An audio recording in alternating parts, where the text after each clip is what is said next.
everyone, it's Zahava. Welcome back to the channel. As you may have guessed either from the background behind me or the title of this video, we're going to be doing an unboxing today. I have 3 boxes here from Book Outlet and 1 box from Indigo, which is part 1 of 2, but I think the second half of the Indigo order is going to come tomorrow, so I need to film today because that's what my schedule requires. So I will put up those other 2 books for you on the screen before we close out this video to let you guys know what they are. We are going to be filming through rush hour for both cars and airplanes right now. I can't get around it, so hopefully it's not going to be too loud and disturb us too much. But without further ado, let us get into these books. Right, so before we get started, there's a couple of things I want to say. Most of these books were purchased on sale, so either I would have picked them up at Book Outlet's $7.99 fiction sale, or I would have used a coupon for, let's say, the Indigo order because they gave me a 20% off coupon for my birthday, so I used that. There was 1 coupon, but it was good. Apparently, it was good in 2 places, so I could use it once online and once in store, which was terrific, so I did that. But the books that I picked up in store, I believe you guys saw in my birthday haul, so this is just like birthday haul part 2. And also I wanted to let you guys know that Book Outlet had a little bit of a snafu today. They showed me the package as having been delivered, but in reality it was delivered, only not to my house. So I had to actually track down the package myself because when I called them, their customer service said that they were on vacation, which I don't really understand because today's July 3rd and I could understand that they were closed for Canada Day, but that was 2 days ago. So they sent me straight to voicemail. Not the best customer service experience. Then when I tried to track down the courier so I could get a proof of delivery, because they swore that at 2:29 p.m. today they had delivered my package, and I was home all day, so I know for sure that the package was not delivered here. I finally tracked down their phone number, which was not too easy to find. When you click the tracking link and you follow it to try and get some help, it brings you to an email form, no phone number. So I had to Google their phone number. I found the parent company. I called them, stayed on hold at Precision Home Delivery. I'll write it across the screen so you guys know that, you know, because I did not have a great experience, so I want you to know exactly who this company is. So I called them, I sat on the phone for about 10 or 12 minutes, and then their phone line finally hung up on me after like keeping me in a queue for all that long. So I happened to catch someone on their chat bot who I guess was a real person. She told me, I'm going to send you a proof of delivery, and lo and behold, she sends me a picture of an address 4 doors down from my house. So I actually had to run and get the package from that other address, which wasn't mine, and it was not my front door, and they had physical proof that it was not my front door. And I actually took my daughter with me, and I told her, I want you to record this in case I'm accused of porch piracy. So I did open a support ticket with Book Outlet, and I am going to talk to them and let them know exactly what happened as soon as they respond to my support ticket. But not to worry, I do have my books. The reason that I was so upset about it is because some of the books, as you know, with Book Outlet, sometimes they can only have 1 copy in stock, and if you get that 1 copy, God knows when it's going to come into stock at that price again. So harrowing situation averted. Let us now get to the books. So let's start with the Book Outlet boxes. I'm going to spare you guys all the horrid experience of watching me open these books from the tabs. We're going to do them upside down because y'all know that I'm just going to make a mess if I don't open these boxes upside down. Oh my God, it's hard. Ugh, the happy sounds of boxes opening. Okay, so let's see. Oh, did I knock you guys, or I just knocked my ring light? It looks like I knocked my ring light. Y'all are okay. No need for Advil. Okay, so let's see what I have here first. All right. Oh, I'm so excited. Okay, so this box, this is the box that came in first. And this one has the sequel to, oh my goodness, what is it called now? The Bloodless Prince. What is it called? The Fireborn Blade. It's called The Fireborn Blade. I remember now, by Charlotte Bond. So this is a novella. I think I told you guys in a previous video that I had picked up this novella. It is the sequel to The Fireborn Blade, and I really had a great time with the first one, so I picked up the second one. Haven't done an unboxing in a while, and clearly I've had a stressful afternoon, so I'm not really talking straight. Perhaps this water will help. Oh, there was an envelope. Where was the envelope that was on top of this box? Oh, it's right there. Okay, I am dispatching my assistant to go and get the Etsy order that I had come in today through the mail that I also wanted to show you guys, which I'm really excited about. Here's something else that I'm really excited about. Look who's here, everybody. Say hi to Clementine. Say hi, YouTube. Hi. She looks thrilled to be in my hand right now. Hi, everyone. Here, she likes to hang out where the books are. You know that. She's always in here for her 15 minutes of fame. Okay, moving on. Delivery? Oh yes, here it is. Okay, but we'll get to that after. Thank you. Okay. I have an audience today, like a real life audience, but also a helper. My daughter is here. Okay, next we have Evil in Me by Brahm. Okay, so I'm really excited about this because I have never read a Brahm book before. I think I tried to get a copy of Slewfoot, but somebody else had bought it. I just wasn't fast enough. So this is the one that Book Outlet happened to have in stock. I picked it up. I'm hoping that it's going to give a good horror experience, I guess, is what this artist normally writes. I know he's an artist and also a writer, so I think we have a bee in the house. Fly. Is it? Because it was really big. It was just like a giant fly. It's been in the house for a while. Okay. Well, apparently we have a big audience today. Flies and children and cats. So, all right. So Evil in Me by Brahm. If you guys have read any of these, as always, let me know in the comments below. I think my book pile tower might get a little wobbly because I don't exactly pyramid things. Okay, the next one that I got, I'm also really excited. Okay, I have Clemen fur. Clemen floof is everywhere in my mouth. Okay. Okay. So the next book that I have here, I'm really excited about. I finally picked up a copy of the Jinbot of Shantyport, which, as I understand, is a sci-fi retelling of Aladdin. So this one came very highly recommended by Angela of the Literature Science Alliance, and I am very excited to get to this because I love the story of Aladdin. Who doesn't? And to spin it in a space opera sci-fi genre, I think it can only just be delicious. So, Jinbot of Shantyport is really light also for a hardcover book, so it should be pretty easy to read kind of like propped up and stuff. But yeah, I don't think I'll take it traveling, but it'll be an easier read. If you compare it to, let's say, Night Film, which weighs like a little over a kilo, this is like super light. I would put this one at maybe like under a pound for sure, maybe half a pound, very light. Okay, I may have a problem. I picked up another Christina Henry book. I still have not read any of the Christina Henry books that I already own. This one here is A Tale of Sleepy Hollow, Horseman. So again, a retelling of a fairy tale or a retelling of a story, I guess. Sleepy Hollow, would that be a fable, a story, a fairy tale? I'm not really sure how it's categorized, but it would be a retelling. And also a horror type. So yeah, I have Horseman by Christina Henry. A copy of Black Sun by Rebecca Roanhorse. Now, I have never read Rebecca Roanhorse before, but I do see her books shelved on some of the background shelves of a lot of my favorite booktubers. I believe that this is a fantasy, potentially also a sci-fi. I don't really remember. You have to understand that I bought these books a really long time ago, and I was just so excited to open these boxes and get this video filmed for you all that I really didn't do my homework to read up again what these books are. But it does say on the back that it's an epic fantasy series, so I think I'm headed in the right direction. I'm really hoping that I'm going to like this one because as I'm trying, I've sort of made a pact with myself to try not to buy the second and third installments of series where I haven't read the first installment yet, because I don't want what happened with Hannah Witton's The Foxglove King to happen with other books where I then end up buying the second one and then I decide, potentially I'm not into the series anymore. So if you're asking me if I'm going to probably unhaul the second book in the Foxglove King series, probably, but I'm not quite ready to do an unhauling video right now because I feel like I would like to wait until I have quite a few books to unhaul. So that might be a project for maybe 2026, but certainly not for the second half of this year. But in an effort to avoid wasting my money,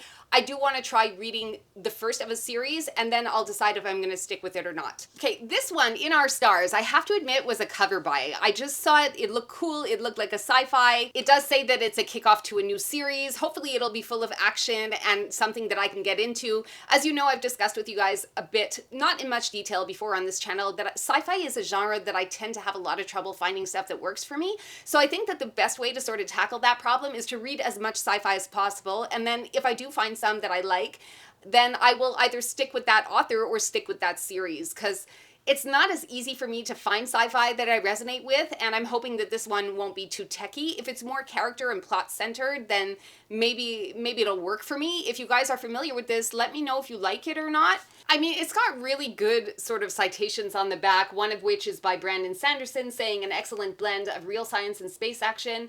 I enjoyed myself thoroughly from first to last page. Anyway, I'm just taking a chance on this one. I hope it's gonna be good. And then lastly in this box, I think it's probably my favorite book from this particular purchase. And this one is a really heavy one, you guys. It's like night film heavy. This one is Pride and Prejudice in Space. Now, if you guys will remember when I did the mid-year freakout book tag video, I talked about Pride and Prejudice in Space being one of my most beautiful purchases of this year so far. But I hadn't actually opened this box to see what the book looked like. And you guys, it is actually super gorgeous. So I'm kind of glad that I went with this one. So this one is a vibrant, exquisitely illustrated reimagining of the classic Jane Austen novel. It's illustrated. I haven't even opened this up. Oh yes, you guys. Oh yes, this is my most beautiful book. Oh my God. I was just saying that in the last video, but oh my God, you guys, this is stunning. It's, oh, let's see if I can find better illustrations for you. I had no idea that this book was illustrated. Look at that. Oh my God. Okay, well that explains why it's so heavy and the paper quality is so good. So let's tell you what it's about. Okay, Elizabeth Bennet lives on a small moon in the Londinium lunar system with her parents and 4 sisters, content to dream about flying a ship rather than marrying an eligible man. But when the handsome Mr. Bingley docks the Netherfield star cruiser on the neighboring estate, the Bennet sisters are thrust into the asteroid field that is the system's wider society. And Elizabeth's dreams are knocked off course. Soon Elizabeth is drawn into the orbit of Mr. Bingley's friend, the proud Fitzwilliam Darcy, a man she is determined to dislike despite his 10,000 arum per year. Will the Bennet sisters be able to navigate the perils of love and space? Will Elizabeth be able to circumvent the collision course she's on with the formidable Mr. Darcy? Featuring numerous 4-color designs and illustrations that brilliantly transport Jane Austen's world into a fantastical space setting, Pride and Prejudice in Space is an exuberant twist on a treasured classic. Now, listen, Elizabeth Bennet and Mr. Darcy in space, how could this be bad? It cannot be bad. This is like, it's impossible. Plus it is super, super gorgeous. So I'm really glad that I said what I said because I had not actually unboxed this yet. And it turns out it is literally my most beautiful book that I purchased this year. So yay me. Pat, pat, pat. We get to open the next box. Oh, I have a coupon here. There's a little coupon card. Boy, they really know how to keep me coming back, don't they? All right. So next, we're just tossing that box to the side and we will open the next one.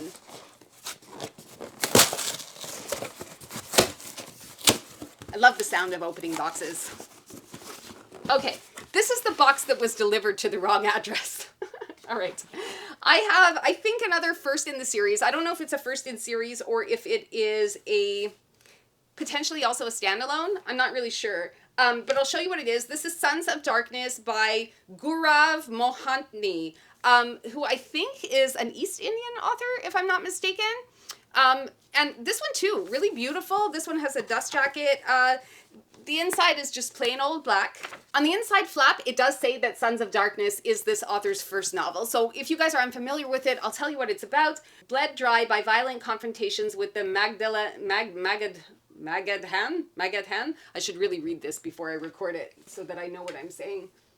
No, continue. It's funny. Led dry by violent confrontations with the Magadhan Empire, the Mathurin Republic skimmers on the brink of oblivion. Senator Krishna and his third wife, Satyabhama, have put their plans in motion, both within and beyond the Republic's blood-soaked borders, to protect it from total annihilation. But they are soon to discover that neither gold nor alliances last forever, and that they are not the only players on the board. Mati, pirate princess of Kalinga, has decided to mend her ways and become a good wife. But old habits die hard, especially when one habitually uses murder to settle old scores. Brooding and beautiful Karna hopes to bury his brutal past, but finds that destiny is a miser when it comes to granting second chances. Hero-turned-sorcerer Shakuni limps through a path of daggers. Meanwhile, his foes and woes multiply, leaving little time for vengeance. Their lives are about to become yet more difficult as a cast of sinister queens, naive kings, pious assassins, and ravenous priests are converging where the Son of Darkness is prophesied to rise, even as forgotten gods prepare to play their hand. So it sounds like there is a lot happening in this novel, and I'm just really hoping that the author has found a way to keep all of these story arcs coherent. Again, I've never heard of this book. I'm going in completely blind, and I would be lying if I said that this wasn't maybe a little bit of a cover buy as well. But also, I like to sort sometimes when I'm going through Book Outlet, I like to sort through debut authors as well. So this is both a debut, a fantasy, and a cover buy. Same thing for Blood of Old Kings. So this one is a great deal smaller, but again, it was a cover buy. It had a dragon on it. It was the first book in a series or a standalone. I'm not sure exactly which, but obviously a fantasy I don't really know anything about it, so hopefully it'll be good. The next book that I picked up is a copy of Migrations by Charlotte McConaughey, who also wrote Wild Dark Shore, which is a book that I just finished reading and I gave 5 stars to, and I will talk to you guys a bit more about that in the July reading wrap up. But I liked Wild Dark Shore so much that I saw this was available at Book Outlet, and it was kind of a no-brainer for me. Plus, it's got really good reviews on Goodreads, and I also went and took out Once There Were Wolves from my local library, so I might not get to this one right away, but it is definitely in the pile of good intentions. Next, I picked up another epic fantasy, first in a series. This is called The Empire's Ruin, and it's from The Ashes of the Unhewn Throne, Volume 1 by Brian Staveley. An author I don't know that I'm excited to try. I just had to replace the pile over there because it was starting to get all wobbly. Okay, we got one more in this box, and that one is Tuesday Mooney Talks to Ghosts. Okay, so this just looks really fun. It's a fun looking cover. It is a cover by Kate Raculia.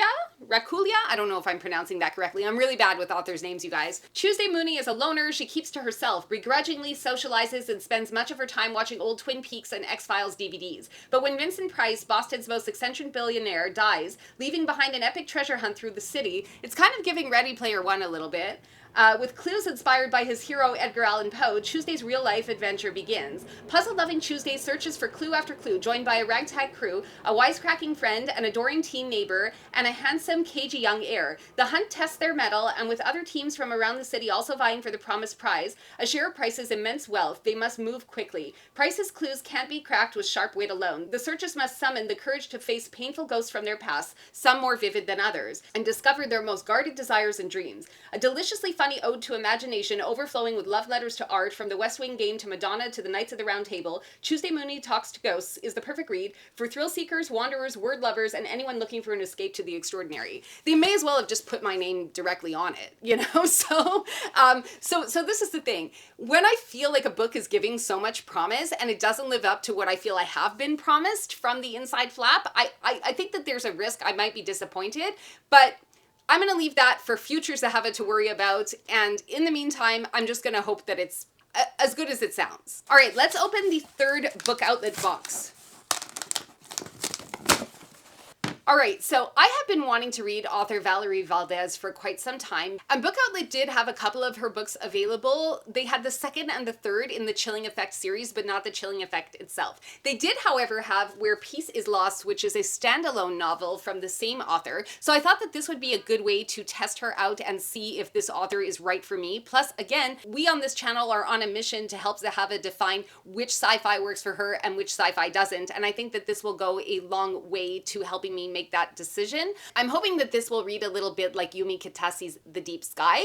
But again, I mean, if you guys are familiar with Valdez's writing, please let me know if you like it. I really wanted to buy The Chilling Effect, but they didn't have it, but that would have been probably a cover buy for me, if I'm honest, because it does have a whole bunch of cats on the cover in spacesuits. So yeah, but I did pick up this one hoping to find another favorite author. Then switching gears, we have The Witches of Bone Hill, and this of course is going to be a witchy fantasy. I don't know if it's meant to be cozy. I don't know if it's a genre blend. I don't really know anything about it aside from the fact that it's witchy and obviously a fantasy. Cordelia Bone's meticulously crafted life and big city career are crashing down around her thanks to a philandering husband with criminal debts. So when her older, carefree sister Eustace calls to inform her the great aunt they had never met has died, and they must travel to a small Connecticut town to deal with the estate, she sees an opportunity to unload the house and save herself. But once there, the sisters learn they are getting much more than they bargained for. The Victorian mansion they stand to inherit is bound in a dynasty trust controlled by their late aunt's aging attorney, who insists they retain an inhabitant in the house,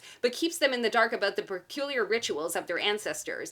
And to complete matters, a sexy tattooed groundskeeper with a shrouded past refuses to leave the carriage house, and a crypt full of dead relatives looms at the property line. Soon they come face to face with a haunting family secret, the truth of what happened to their mother, and the enemy that's been stalking their family from the shadows for generations. In a twisting torrent of terror and blood. Oh, the alliteration, it's so good. Let's say that again for you all. In a twisting torrent of terror and blood, the sisters must uncover the power within them to heal their fractured relationship, reverse their mysteriously declining health, and claim the lineage they wanted to escape, but now must embrace if they are to survive Bone Hill. So, could be a good one, but it also has potential, if it's not handled correctly, to not be a great one. So, because I have seen books like this that sound like really, really promising and then just kind of fall flat, and I'm hoping that that's not going to happen with this one, because it sounds like if it holds its own, it could be really good. Okay, I got the last one that Book Outlet had in stock of this one. And again, this was largely a cover buy. This is Tears of the Truffle Pig.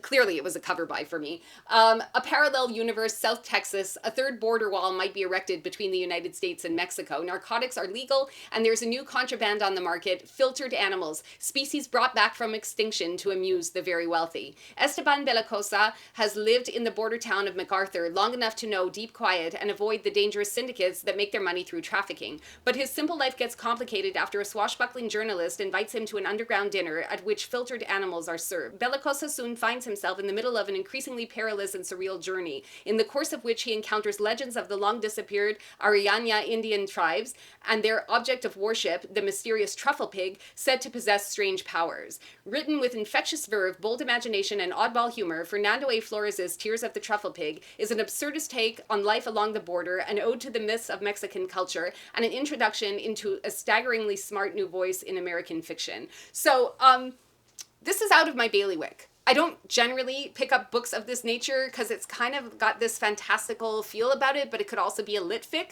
So again, it really just depends on how the topic is handled.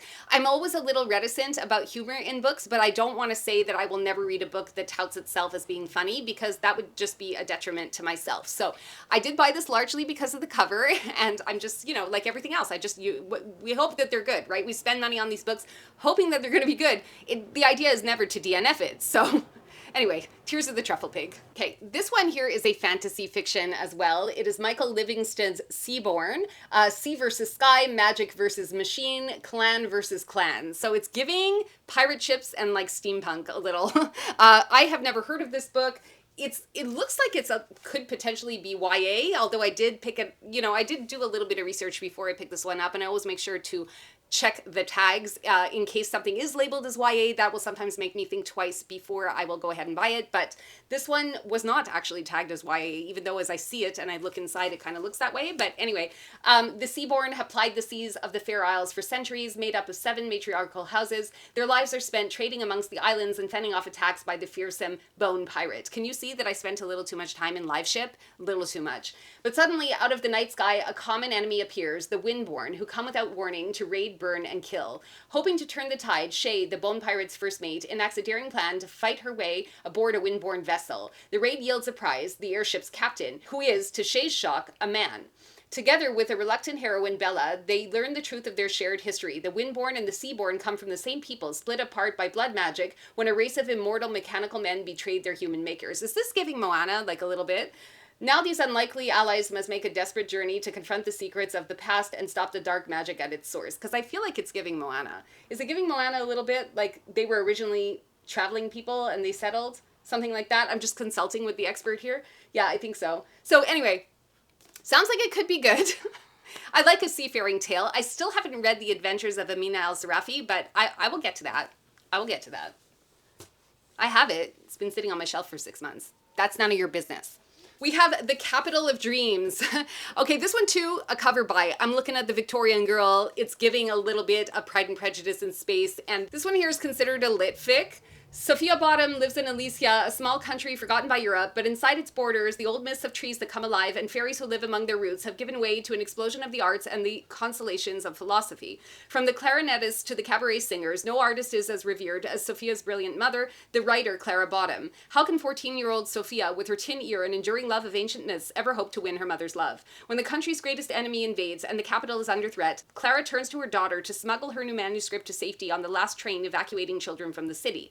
But when the train draws to a suspicious halt in the middle of a forest, Sophia is forced to run for her life and loses her mother's most prized possession. Frightened and alone in a country at war, Sophia must find a way to reclaim what she has lost. On an epic journey through the woods and raised towns colliding with soldiers, survivors, and other lost children, Sophia must make the choice between kindness and her own survival. In the stunning novel set in an imaginative world, yet reflective of our own times, Heather O'Neill delivers a vivid, breathtaking, dark fairy tale of life, death, and betrayal. So I think it was the dark fairy tale aspect of this, along with the cover, that kind of inspired me to pick this one up.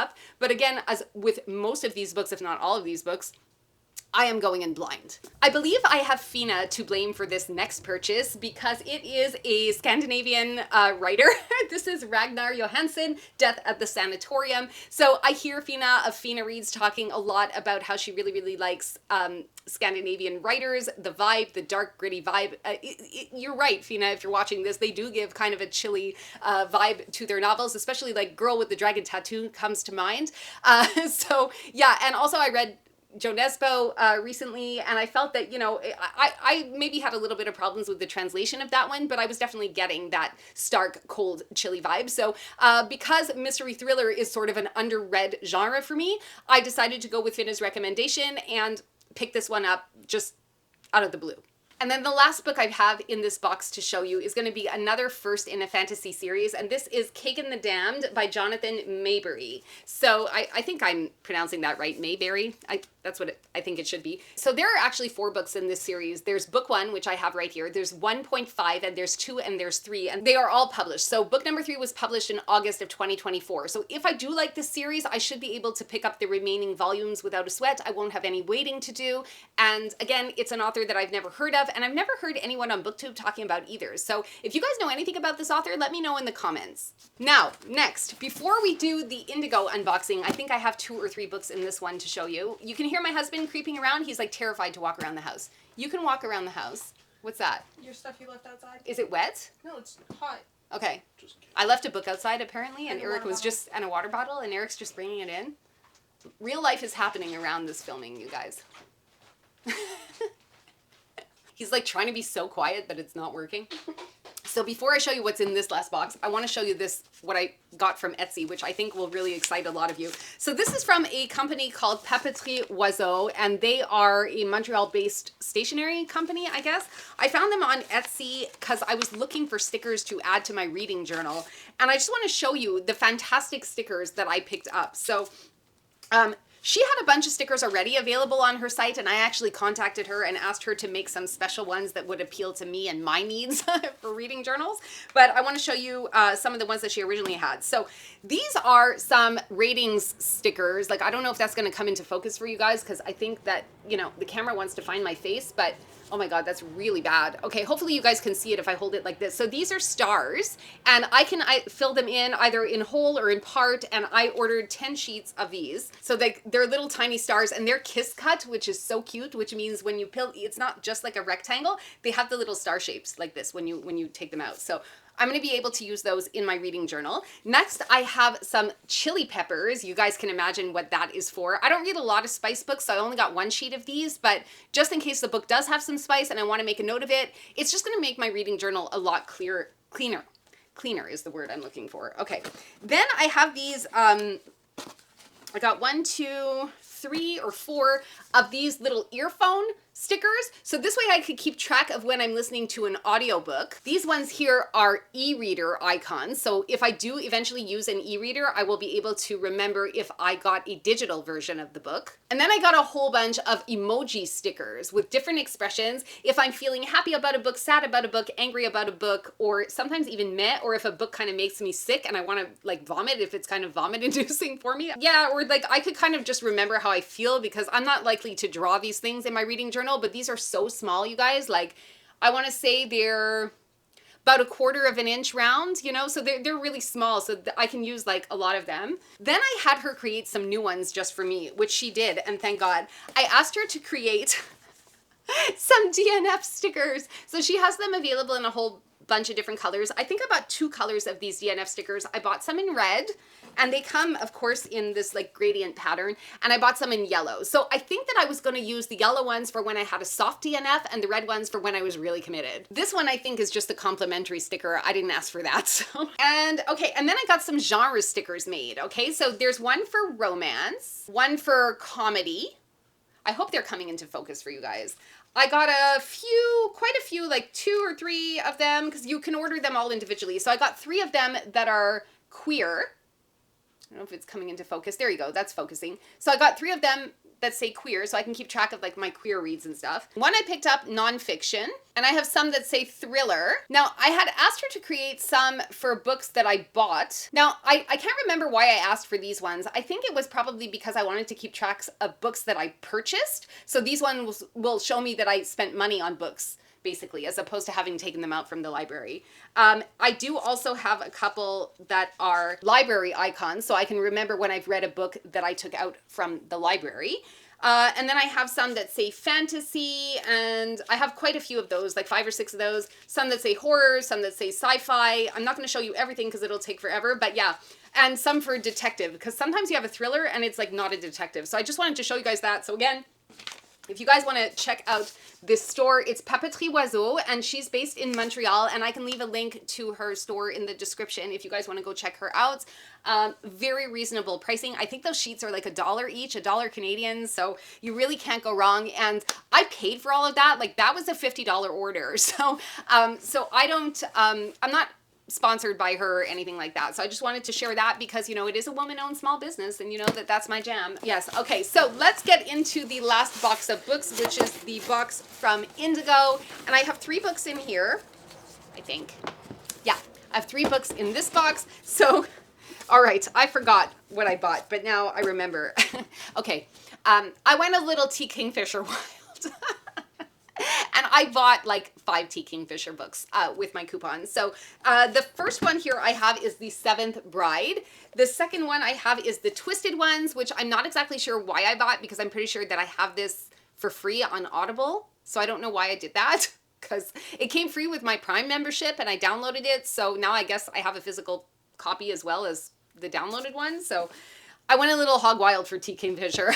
Okay, I also have The Wonder Engine. Now, this one is the second in the Clock Tower Boys series. The first part, or the second part of this order, is actually coming in a separate package, and it contains the first one in this series, the first book of this series. So The Clockwork Boys, which I'll put a picture up over here someplace next to me, and the Jackalope Wives and Other Stories are the other 2 books that I'm missing from this order. So from Indigo, I got these 3 T. Kingfisher books, and, you know, I'm going to try really hard to read T. Kingfisher's backlist, which could mean that I'm going to read a T. Kingfisher book every month or every 2 months until I make my way through them. But I'm almost low-key not trying to rush it, because I really, really love living in her worlds. And if I know she has a couple of other books coming out later this year and potentially also next year, but I'm always afraid when I find an author that I like that if I binge their books too quickly, I'm just left sort of bereft at the end.